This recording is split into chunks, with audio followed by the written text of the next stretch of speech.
Ta razstava Anje Jerčič je naslovljena Obrobja in že naslov pravzaprav kaže na neko njeno temeljno zanimanje, pozornost na stvari, na katere navadno nismo pozorni, na zavrženo, razpadajoče, obrobno, ki se na teh slikah kaže na ravni motivov.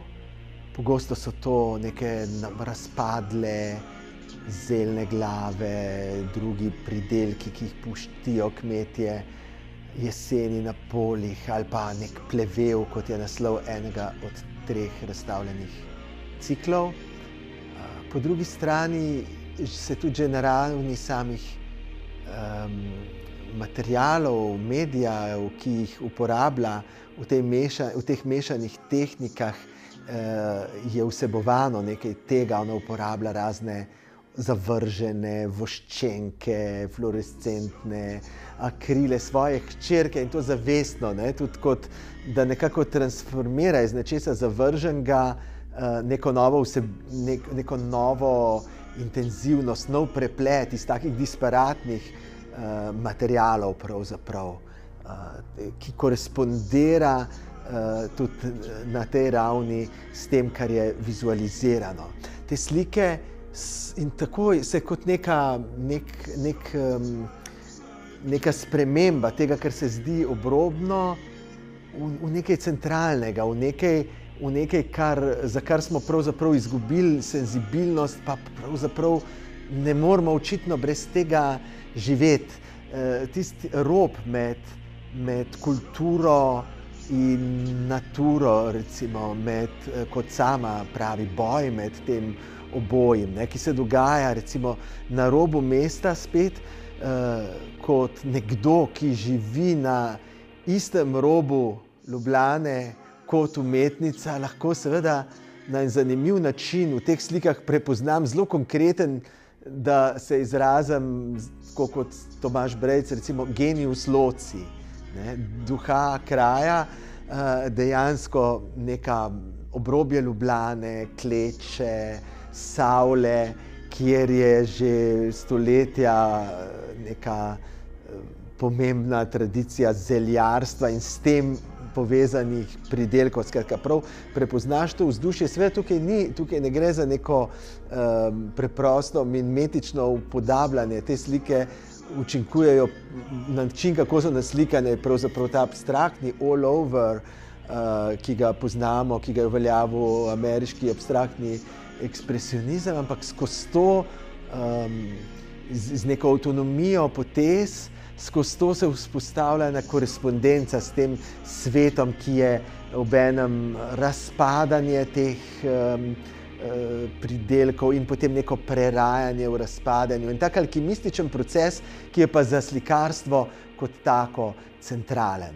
Se pravi, v tistem, kar se izmakne pozornosti, neko prepoznati pravzaprav en centralen proces življenja. Še posebej se nam to danes, v današnjem svetu, pozornost na take stvari se posebej izmika, sploh na ta način obstajanja.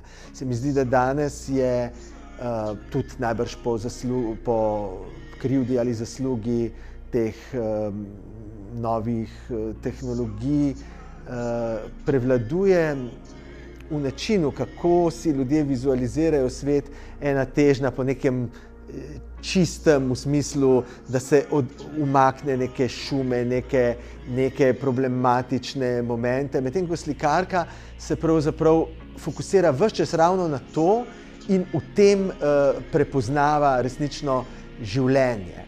In tukaj me spomni njeno slikarstvo na en prizor, eno sekvenco slavno iz filma Nostalgija Andreja Tarkovskega, kjer en tak človek, ki se v filmu kot en čudak, en obrobnež prikazuje, na koncu sedi na spomeniku Marka Aurelija na rimskem Kapitoliju in ima en tak govor, ki ga seveda ne poslušajo ljudje, dokler on ne naredi enega strašnega dejanja na koncu. Ampak on tam govori, kako smo izgubili pravzaprav senzibilnost za pravo življenje in kako se mora vrniti v naša ušesa, v našo zavest, v našo dušo cvrčanje žuželk, kako nam to manjka. In zanimivo je, ko sem obiskal umetnico v njenem ateljeju pred to razstavo, smo se pogovarjali o njenih slikah in v nekem trenutku je rekla, da se ji zdi, da pri njenih slikah nastane nekaj, kar je skoraj cvrčanje. Se mi zdi, da je čudovito ubesedila en posebni učinek, ki nastane iz teh njenih slikarskih potez in ki je potem recimo v ciklu Slivnik, ki je pa prav dejansko taka podoba nekega dreves med travami, cvetočih, tam še posebej močno lahko zaslišimo z duhovnim ušesom to cvrčanje, o katerem govori umetnica.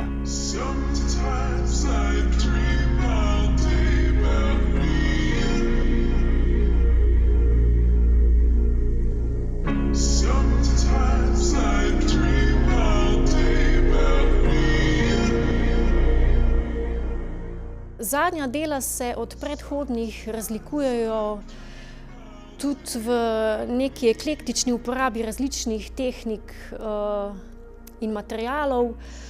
To se je začelo v bistvu že poleti 2022, ko sem začela snovati serijo Slivnik.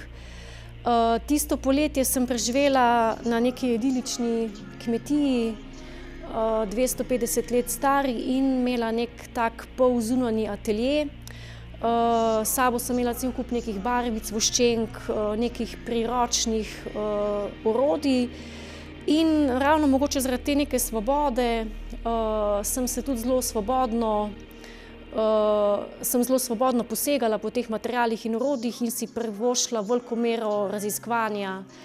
In ja, rezultat so potem res v bistvu dela, v katerih uporabljam tuš, voščenke, barvice, flomastre in to je mogoče neka novost.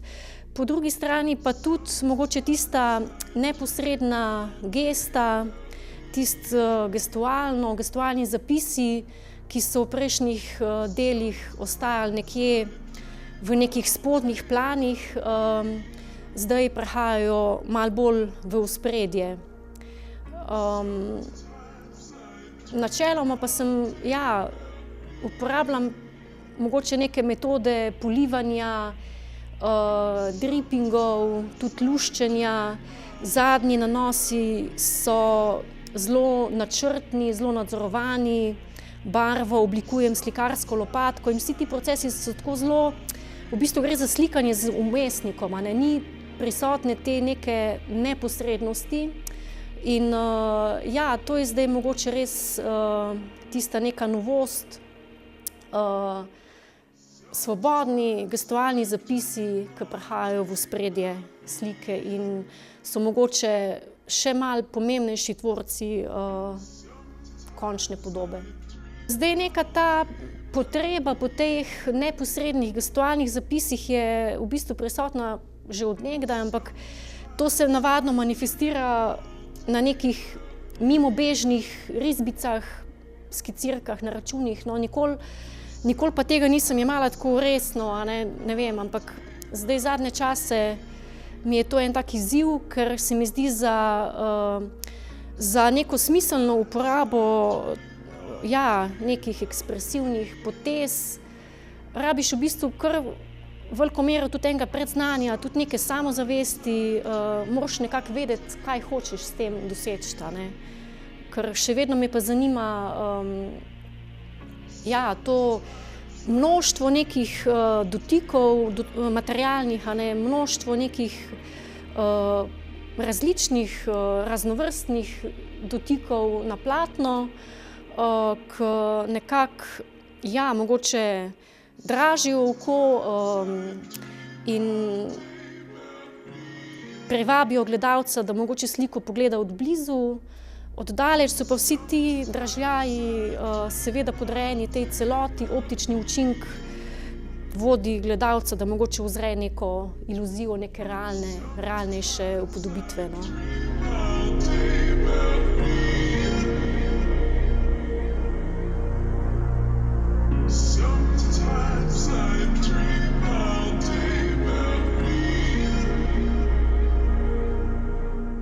Na tej razstavi je predstavila 3 cikle. Najstarejši je, predstavila je del 3 večjih ciklov. Najstarejši od teh je plevel, skratka neko živo preraščanje, življenje nečesa, kar je označeno kot odvečno, kot nepotrebno. In pravzaprav se tukaj slikarka prepoznava neko vitalnost, neko elementarno vitalnost, nosilko življenja, ravno v tem, kar imamo za odvečno, odvrženo. In to se danes na mnogih ravneh pravzaprav spet dogaja, da postaja življenje na nek način nekaj odvečnega. In umetnica tukaj se vsa postavlja v zagovor pravzaprav te elementarnosti življenja. Potem drugi cikel ima naslov Glave, ki je spet, že naslov je tak dvoumen, potem vidimo seveda, da na tej mimetični ravni to evocira zeljne glave pogosto, ampak če jih gledamo oddaleč, recimo zdaj, ko gledam eno od teh slik, delujejo skoraj kot človeške, kot neke lobanje. Skratka, tukaj je v teh slikah seveda, čeprav imajo vedno referenco do nekih zunanjih prepoznavnih motivov, seveda način slikanja ni mimetičen na način odslikave, ampak se njene poteze v neko korespondenco s tem procesom naravnim postavljajo. In tako odpirajo ogromno nekega prostora imaginaciji.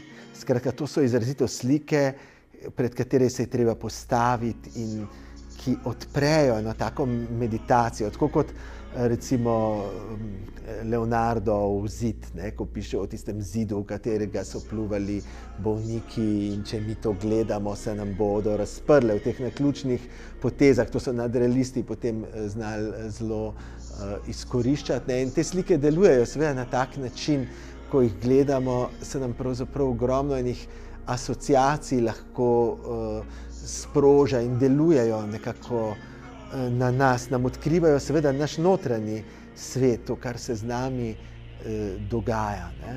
Da pravzaprav skozi to, kar se nam zdi najbolj nepomembno, na kar nismo pozorni, nam odpre pogled v nas same, v neke procese, ki se v nas dogajajo, če znamo na ta način gledati te slike. Tukaj ste si blizu smrt, rojstvo, in te slike so narejene na tak način, da pravzaprav to dvoje povezujejo. Mislim, da to umetnico posebej zanima in da uspe z eno tako veliko intenziteto to narediti. To so ene take zelo energetske podobe, vehementne, močne, ki res vzpostavlja neko delovanje in nas svet v odnosu do samega medija slikarstva nas pravzaprav postavljajo, nam kažejo, zakaj je pomembno slikarstvo, ravno zaradi te dimenzije, ki jo vse prevečkrat zgubljamo v današnjem času. Tudi seveda te slike, ne vem, koliko časa nastaja ena slika, ampak vsekakor so slike, ki zahtevajo neki čas, ko smo pred njimi, neko soočanje, neko konfrontacijo. In so potem v bistvu v teh na prvi pogled zelo obrobnih motivih izredno dramatične, izredno tako nekaj tega, kar se dogaja, če se spomnite na prizori iz katerega filma, iz Modrega žameta Lyncha, ki je pač pokazan nek travnik, sveč čisto drugačen od tega, tak idiličen, nek ameriško mestece. Ampak ko od blizu pogledaš, ko pogledaš, se neka blazna drama tam pokaže s tistimi drobnimi bitji. In tukaj, ko mi v to slikarsko površino zares pogledamo, se pravzaprav ena zelo dramatična površina pred nami odpre v nečem, mimo česar bi sicer zlahka šli, in nam kaže pravzaprav, da se nas to tiče, da se nas pravzaprav ravno to razpadanje, ki obenem prerajanje, da je to neka ključna stvar, s katero se moramo soočiti. Tako da to je slikarstvo, ki je res delano iz neke velike notranje napetosti, notranje nujnosti.